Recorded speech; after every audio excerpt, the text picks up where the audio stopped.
Welcome to the Midlife Men podcast with me, Philip Briscoe. In this episode, I'm joined by Will Castle. Will is a mental health advocate, suicide prevention campaigner, and executive producer. In 2010, Will lost his father to suicide. It took 10 years for him to start speaking about his experience, and now he's made it his mission to make a difference. So welcome, Will. Hey, Philip. Thank you for having me. So, Will, perhaps you can tell us, what was life like in your younger years as you were growing up? So, yeah, I lived quite a mad childhood, actually. A childhood that I was very privileged to lead. It did come with its challenges, but my dad was the type of person who was all or nothing.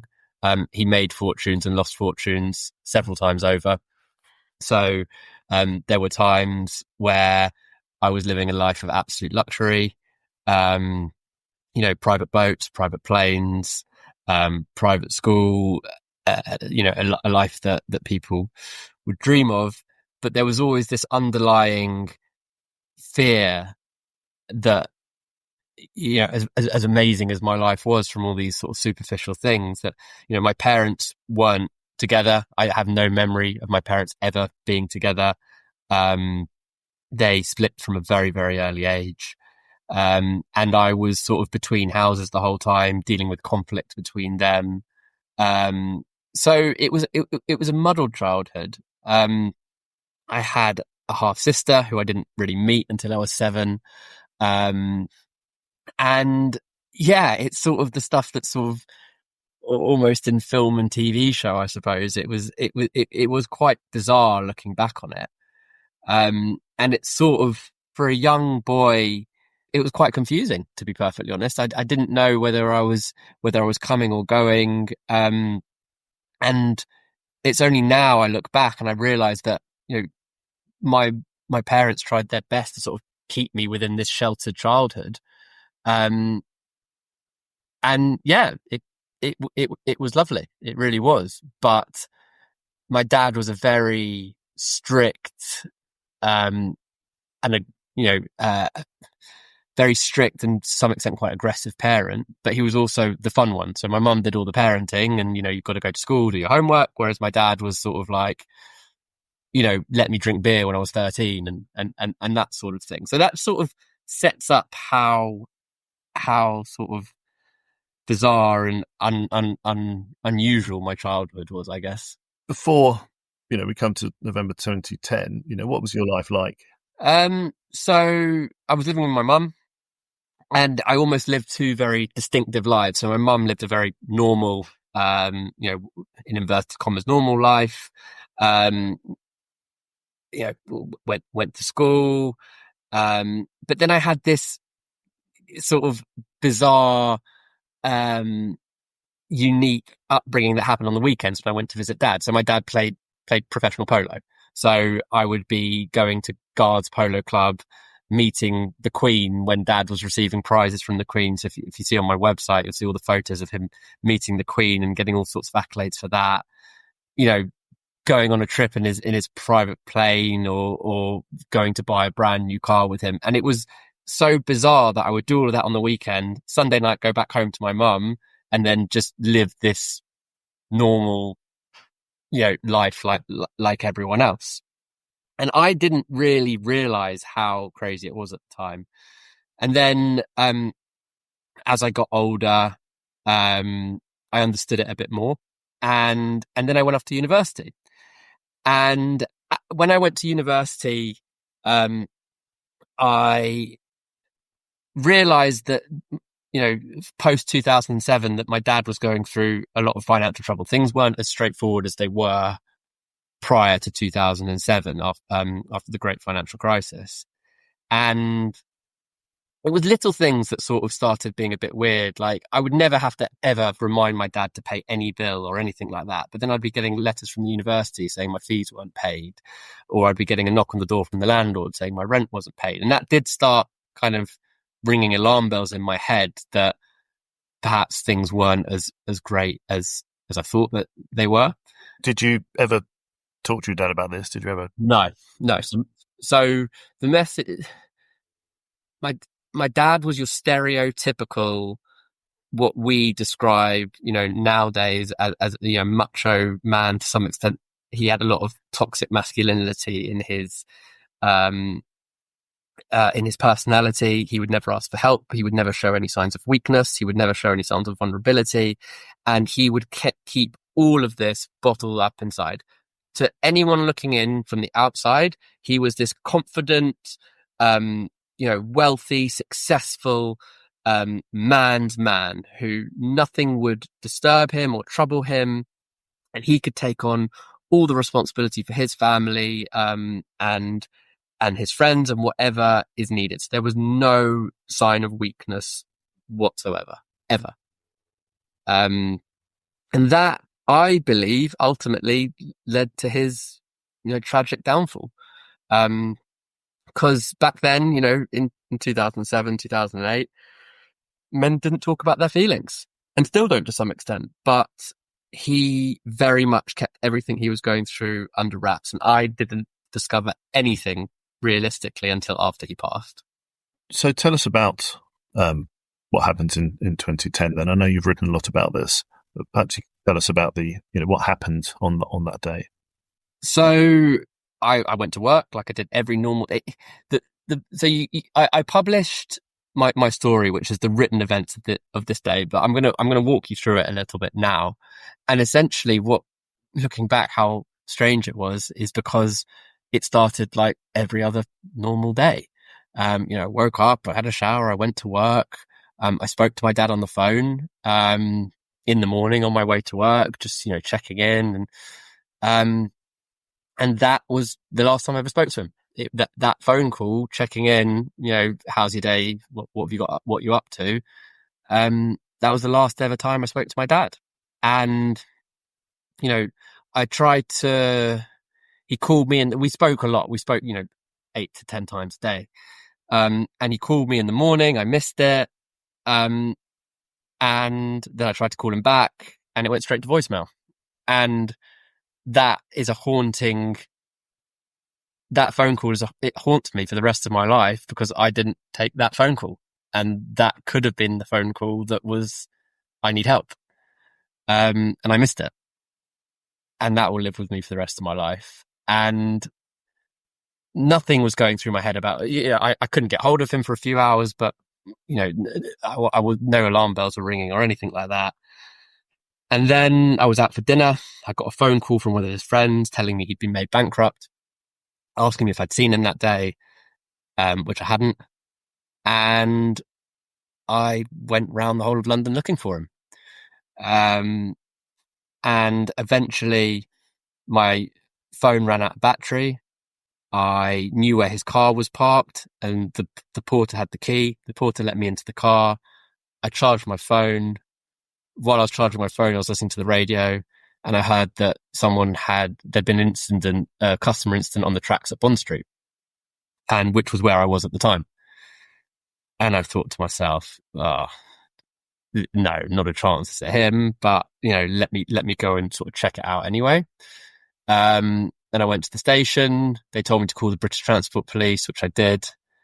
And I called the British Transport Police and I explained to them why I was calling them. And they literally said to me, yeah, it's your dad. He jumped in front of a train. And at which point I was like, well, what hospital is he in? And they said, well, there is no hospital. He's dead. And then they sent a police car to come pick me up. And then, to be honest, the rest is just a complete blur.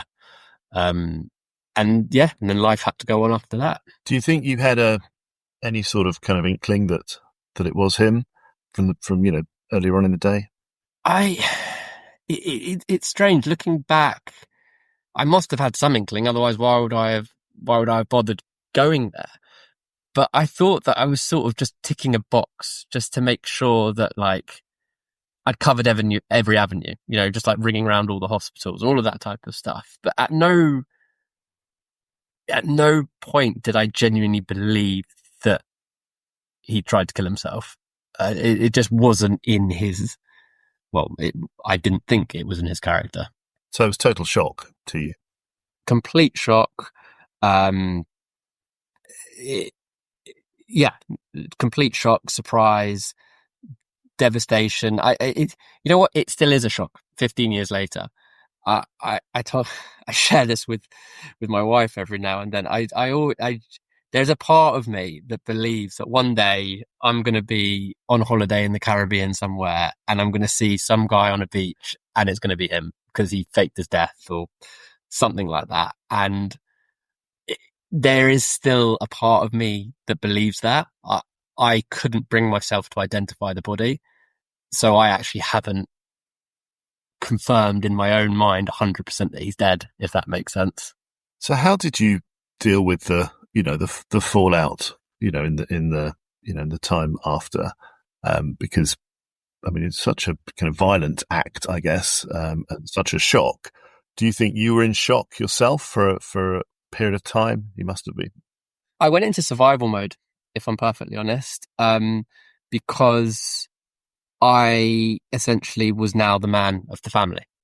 So I had, I took it upon myself to try and figure everything out for everyone. And I was essentially a robot, just going through the motions. There was a lot of, admin and paperwork and God knows what else that had to be dealt with after, the bankruptcy and everything that came with that and people chasing for money. And then I had the press all over me. I mean, he was on the front page of the Evening Standard. He died on the Wednesday. It was on the front page of the Evening Standard on the Friday. And I was so embarrassed and shamed, and we look very, very similar. So his face was on the front page of the Evening Standard. And I actually went to work that Friday, to be honest. And on my way home from work that day, I wore a balaclava because I just didn't want to be recognized because of the stigma surrounding a suicide and the way in which he did it and all of these sorts of things. And then I went through I went through the roughest 9-10 months of my life. That looking back now is a blur. I was going out all night drinking to mask the pain, not practicing self-help, back then there weren't signposts and there weren't ways of which getting help, unlike today, thankfully. I was when on that night that he passed, I was given a leaflet basically signposting to one charity that it was, it's called SOBS. It's still around, Survivors of Bereavement of Suicide. And that was it. And then I was left to my own devices. And I went through a complete downward negative spiral to the point where I was in self-destruct mode. My mum revealed to me a few years ago that she thought I was going to die. I was in that bad a state. I got kicked out of my home because, the home was in his name. He got bankrupt. That was it. My flat was gone. And for a 22-year-old who had only finished university 3 months prior to that, and who'd grown up in this life of luxury and being mollycoddled and had cotton wool wrapped around him for so, I had never experienced the real world. And, I don't want any sympathy for that. That was, the life that my parents gave me. But I went from that to literally, right, you're on your own 2 feet and now you've got to handle all this other stuff that's come with it overnight.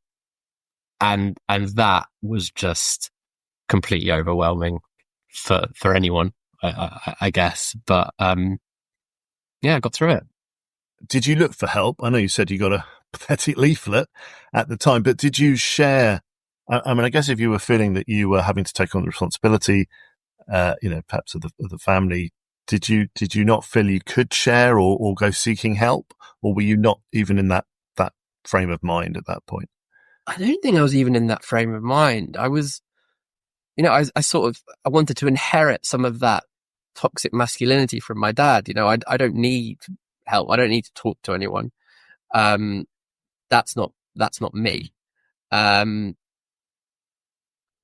I'll tell you a story that will tell you a lot. At Dad's funeral, which was a week after he died, there must have been 2,000 people there. And, people were sort of queuing outside to pay their respects. And I got up and I read this eulogy. And I said to myself while reading the eulogy, do not cry. Do not cry in front of all these people. And now looking back, how powerful would it have been if I did cry? And I showed a bit of vulnerability, and I was honest with these people that I'm a 22-year-old boy who's just had his life flipped upside down and lost his dad. And I'm struggling and I need help, but I didn't. And I wore that like a badge of honor. I was so proud. I remember a friend of mine saying to me, how did you find I can't remember the exact words, but someone saying, how did you find the funeral? Probably wasn't the right words, but, he sort of asked me about it. And I said, yeah, it was fine. I didn't even cry. Why did I say that? Like, it's just crazy looking back on it. So no, I very much wore it as a badge of honor, and I didn't seek help at all from anyone. And it was only until my boss at the time realized what I was essentially doing, going out all night, partying, drinking, doing God knows what else, that said, he said to me, you do need help, and I'm going to get it for you, and I will pay for it. And that's what happened. So that was your turning point, was it? Your tipping point? No, it wasn't actually. It really wasn't. So he booked me onto sort of like a residential, a week-long sort of course to help me, I suppose. And that wasn't until October. So I had a few months before that had started. And it just so happened that at the beginning of September, I met my wife. So that's 9 months after Dad died. And I was at a dinner party and I started talking to her. And within about 5 minutes, I told her what happened. And for some reason, she carried on talking to me. I mean, she met this stranger who kind of outpoured his whatever was going on in his life, which was obviously pretty bad at that point.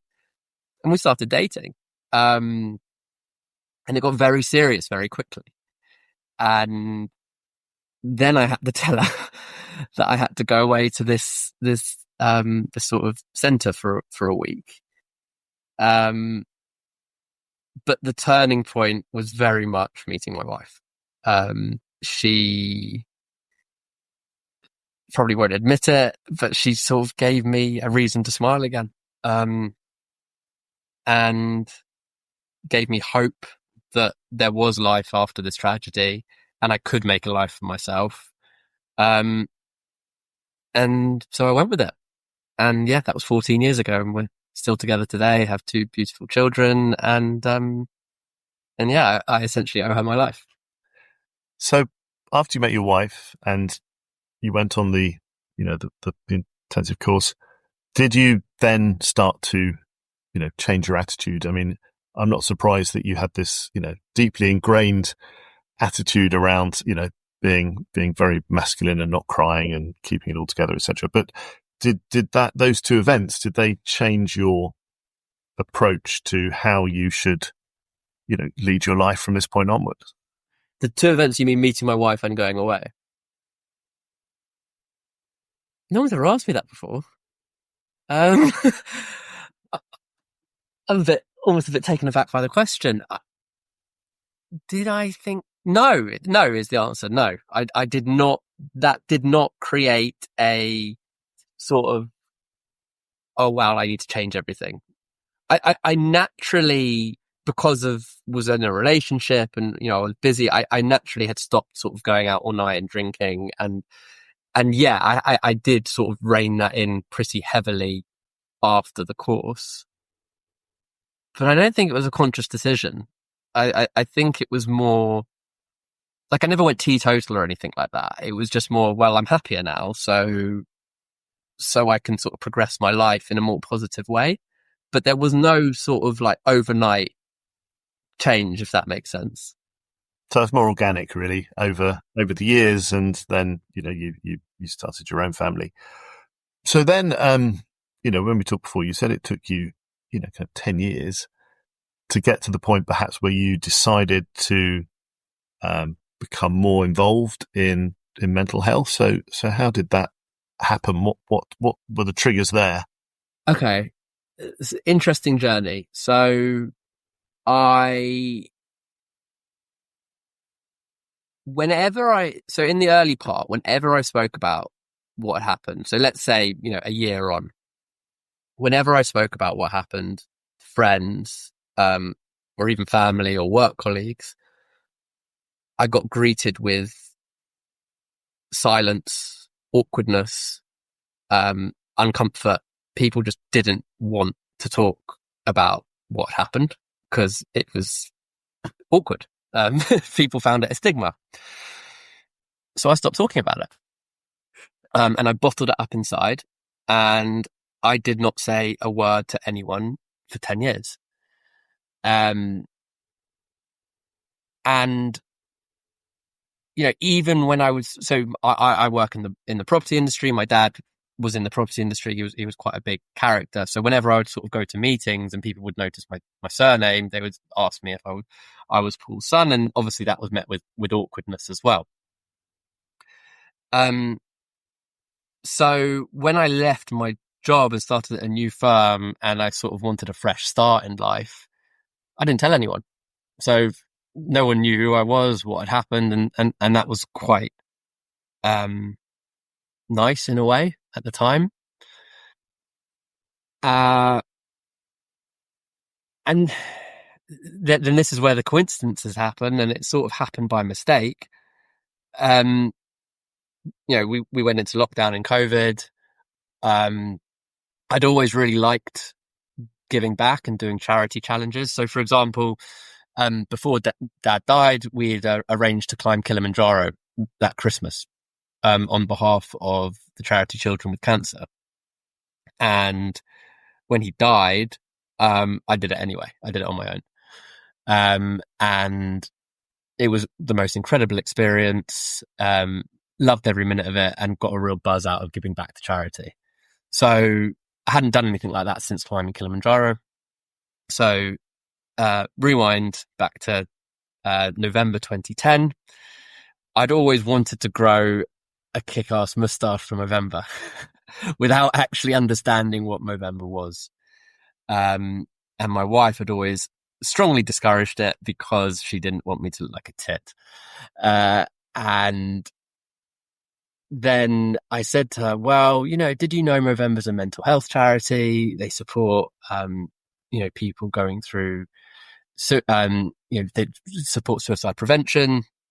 Maybe I can do this in honor of my dad, because it just so happens that it's the 10-year anniversary this year during COVID, and I don't have to go out, so no one's going to see me with a moustache because it's COVID. So she said, okay, of course. And I remember on November the 1st, 2010, I put up a very, I don't know how to describe it, casual social media post along the lines of, I lost my dad to suicide 10 years ago. And now I'm raising money for Movember because it's a mental health charity. And I got so much positive feedback. I got donations and amazing comments and lovely messages, and it all felt so warm and positive, and like I was making, I had people out reaching saying, I feel, inspired by my bravery, and you're going to help people and all of this sort of stuff. And I never thought anything of this. I wasn't doing it for that, for the egotistic. I was genuinely doing it because I just wanted to grow a cool moustache, and the sort of mental health side of things nicely coincided. And I think by the end of day 3, I'd raised £2,500. And I decided to kind of really, really go for it. And then on the 17th of November 2020, I decided to write an account of what had happened on that day and publish it. And I told people before I was going to do it that I was going to do it. And a lot of people said, well, you can't do that. It's too graphic. It's too triggering. And I said, you know what? I don't care, because it happened to me and it's a real story. And if people don't want to read it, they don't have to. But I think it's important that people understand what happened. And that's what I did. And that year I was the highest fundraiser in the UK. I raised over £16,000, and it all sort of started from there, really. And I think that month was the month that I realized that I can turn this traumatic, horrendous event that happened to me into something positive. And not just positive for other people, but positive for me. Because it helped me turn my life around. I find it extremely cathartic talking about these things. And it's almost like a sense of therapy, I suppose, to some extent. But yeah, and then it sort of all span off from there. Movember asked me to become an ambassador, to travel around the country, sharing my story, raising money, promoting Movember. And I absolutely loved it. I did it for 3 years. And yeah, it's a really, really positive part of my life. And so you become a mental health ambassador, been working with Movember. And then what happened next? And then a weird chain of events happened.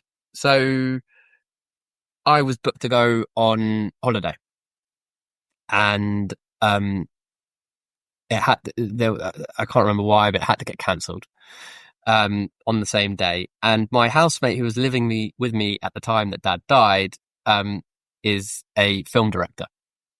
And he wrote a short film and was showing it that night that I was supposed to go away. Originally, I couldn't go, and because I wasn't going away anymore, I went. And it was a beautiful film. He has lost both his parents to cancer, and he did a film around bereavement and what it's like to be bereaved. And I said to him after the film, I was like, suicide's a very different type of bereavement. Why don't we do a film about suicide bereavement? And we did. And we raised the money. We, did focus groups. It's like we wanted to make it really raw and authentic and real, and it was really going to touch people. So we made sure we really did the research. Several iterations of the script, showed it to people who had been bereaved by suicide. And then partnered with a charity called Suicide & Co., who are one of the only charities in the UK who provide specific bereavement counselling for those bereaved by suicide. And they were the perfect partner, to be perfectly honest. They were the perfect partner. They advised us on the storyline of the film and how to make it touch more people. And yeah, this film was released about 3 weeks ago. So it's really, really sort of fresh, and I'm so sort of touched and overwhelmed and enamored by the comments I've got and the people reaching out to me about this film. How it's the aim of the film was to touch people who didn't feel they deserved to be able to be touched and bereaved, because a lot of the attention in the suicide prevention space is on the person who's died and the trouble and trauma they were going through. But what the film is supposed to tell you is that trauma passes down. So I don't know if you've heard the saying, but suicide is a permanent solution to a temporary problem.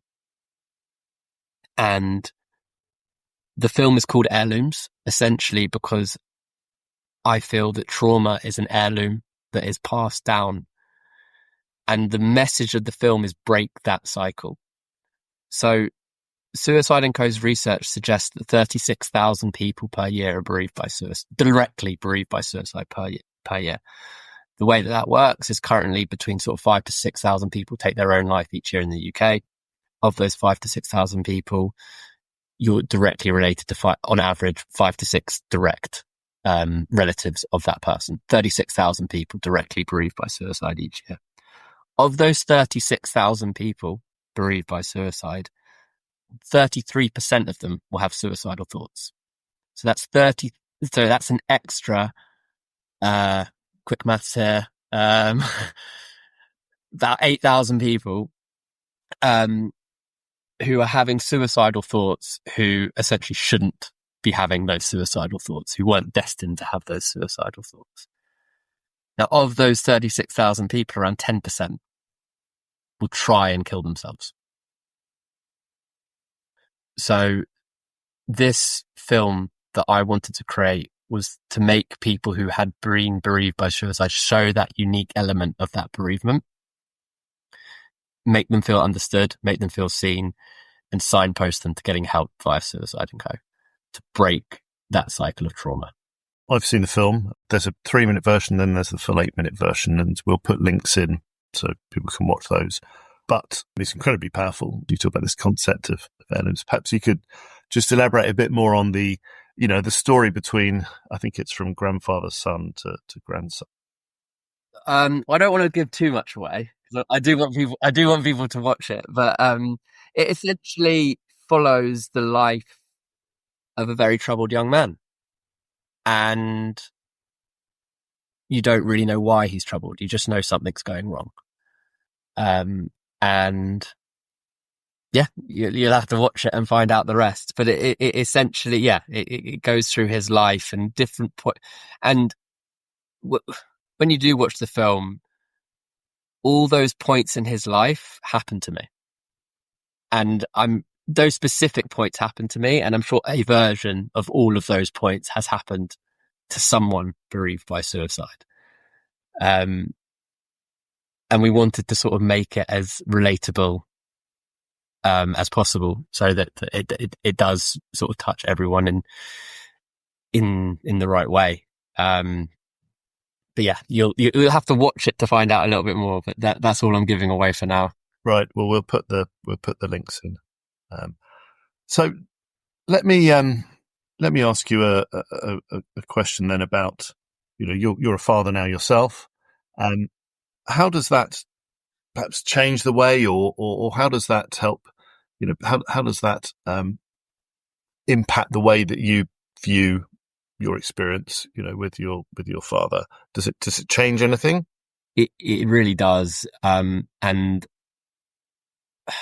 there's a constant battle in my eldest son is 7, and he has got no grandfathers. He's lost both his grandfathers. My wife's father died 4 years ago, and he was old enough to know what was going on during that death. He had a very close relationship with her father. And my wife talks about her father a lot to my son. I don't talk about my dad ever. Because I'm a bit scared, to be honest. I'm scared that he's going to ask how he died. And I'm scared to have that conversation with a 7-year-old. And so I'm just sort of biding my time. I'm going to wait and see what happens.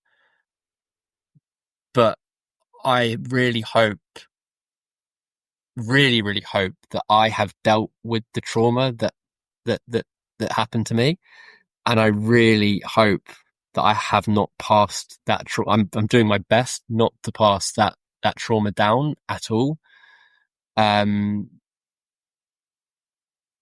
So yeah, I suppose we'll see what happens over the next few years. But it's a really difficult conundrum. Like how do you explain to a 7-year-old that someone didn't want to be on this planet anymore, that someone wanted, actively made the decision to end their own life and leave their family behind, because that is, it's quite traumatic. So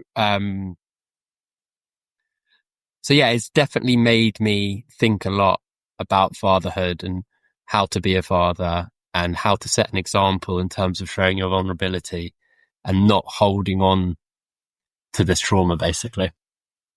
And, the discussion around suicide is still quite taboo, really. It's still and difficult. And I can appreciate what you're saying. It's quite difficult to bring that into a young child's life without them having perhaps developmentally the skills to deal with it. But generally, with adults, it's still a very taboo subject. And, it's quite difficult to say, well, let's normalize it, because that's the wrong thing to say. But, I guess through what you're doing with the film and the work that you do, and, is it I'm assuming you think it's a good thing to raise awareness so that people are far more engaged with it as something that can happen to anyone? Oh, 100%. If it wasn't my son, I'd be telling everyone to tell him straight away. But I, I'm guilty of, to some extent, not practicing what I preach, because I genuinely have not got the courage to have that conversation with him. Do I think I should have that conversation with him? Absolutely. Am I being a coward? Probably. But I don't think I'm ready to do it yet. I will do it. And in terms of you talking about stigma and normalizing conversation, 100%. So I was at a conference last week, the Suicide & Co conference, actually, where I was lucky enough to be invited to speak on a panel. And that panel was entitled Breaking the Stigma.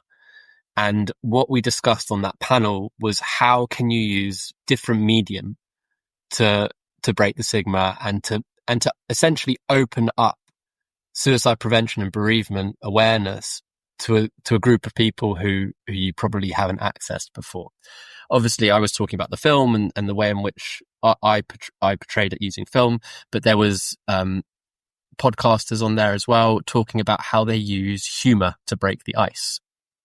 Essentially dark humor, but it works. They both run very, very popular podcasts. And what I challenged on that panel and in that room full of professionals who know a lot more about this type of subject than I do, but they were in the panel before mine, they were talking about boundaries and how we need to put specific boundaries in place it was more around the sort of therapist-client relationship in terms of that sort of boundary. But they did speak about boundaries in terms of the level of content that we can show to people. And just like I said earlier in our conversation, best practice probably says that story that I published isn't fit for public consumption, because it talked about method, it talked about, a lot of it is quite triggering and raw and real. My view on it, rightly or wrongly, it happened. Don't shy away from it. And essentially that's what I'm doing for my son. I'm protecting my son and I'm shying him away from it. But if we shy away from these subjects and we put blinkers on and we shield people from the real truth, that's creating a stigma in itself. So maybe we all need to look at society in terms of, our trigger warnings and what we get triggered by. We have to get really comfortable being uncomfortable, essentially. That's the only way to break the stigma. And those people who told me that I shouldn't publish my story, I hope they've rethinked that and understood that it did go a long way, certainly in my community and with the people who follow my story, to breaking that stigma. And that's the essence of this podcast, actually, is to make the uncomfortable comfortable and stop, sugarcoating things, because it doesn't help. Let me ask you one last question then, Will. What advice would you give to somebody in a similar situation to you? Perhaps they are at a very early stage since the loss of somebody, or perhaps they're just, feeling a bit lost and don't really know how to come to terms with it. What would you advise based on your experience? Everyone's journey is different. So what worked for me might not work for someone else. But if I was to go back in time and relive my journey again, I wouldn't have stayed silent for 10 years. I wouldn't have been ashamed of what had happened to me, because it wasn't my fault. And I would have spoken about it a lot more. And I'd have started working from November earlier. And I'd have done all these things that have, taken me so long to realize they would help me. It really does help to talk and to open up about it, because the unique thing about suicide that is not like losing a loved one to cancer, it's that they have decided that they don't want to be on this planet anymore. And that's a really hard thing for someone left behind to deal with. That you weren't enough. You weren't enough to keep them on this planet. And that's the message that's constantly in your head. And it's not true, because it's not your fault that that person has chosen to end things for themselves. They were going through something incredibly difficult in their own mind. And most of the time, people will look back and say, well, I could have done X, Y, and Z. But realistically, once someone's made that decision, they're gonna follow through with it. And there's not a lot you can do to stop it. So I'd give the advice I'd give to anyone is, yes, talk about it, be open, be vulnerable, don't blame yourself, because it's not your fault. Thank you, Will. Thank you for being really open and honest, and really powerful story. And thank you for spending time talking to us today. It's been my absolute pleasure. And as Philip said, you can find everything on my website, which is willcastle.com. Very, very easy. And please look, if my inbox is always open. If anyone does need any help or advice or signposting, you'll find my contact details on my website. And please, honestly, please do reach out if you need to. Thank you. And we'll put all those links at the end of the podcast as well. Thank you for listening to the Midlife Men podcast with me, Philip Briscoe. If you can relate to any of the issues Will discussed in this episode, or if you or someone you know is struggling with mental health, there are organisations you can call now. For example, the Samaritans in the UK on 116 123. And if you're in the US, you can call the 988 Suicide and Crisis Lifeline. If you want to find out more about Will, visit his website, willcastle.com, and you can also watch his short film Heirlooms. To find out more about the support available from Suicide & Co., the bereavement by suicide charity, visit suicideandco.org. If you have a story to tell and you think your experience would help others, then please do get in contact, either via the website, mid-lifemen.com, or email me at midlifemen01@gmail.com. If you enjoyed listening, then please do rate and review the podcast, help raise its profile. And finally, there's now a book available called Men Speak Up, A Journey Through Mental Health, which is based on some of the stories from the podcast and is available on Amazon and from other online bookstores.